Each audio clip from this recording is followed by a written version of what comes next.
Those up as time 2, and on the DISCO, 98.5%, that's 65 out of the 66 children, scored ASD. Of those, the majority scored autism, and one child each had an Asperger's diagnosis and one a non-ASD diagnosis. On the ADOS, 84%, 85% nearly, scored ASD. A lower percentage of those had autism, 56%. Nearly 30% had an ASD diagnosis, and 10 children were non-ASD. There was shifting within categories.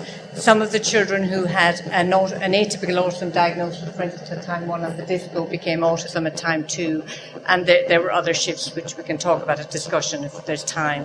Our conclusion was, in relation to diagnosis, that the diagnosis of autism and ASD was stable in this group. Now, Mara will present the I.Q results. This is a slide. 50 children had an I.Q. test at time 1 and time 2. So we were interested in finding out if I.Q. changed over time. For the high-functioning group, those with an I.Q. over 70, and the low-functioning group, those with an I.Q. under 70. So what we found, for full-scale I.Q., there was a significant increase over time for the high-functioning group and the low-functioning group. But as you can see from the slide, there was a greater increase for the high-functioning group. For verbal I.Q., there was a significant increase over time for the high-functioning group, the red line.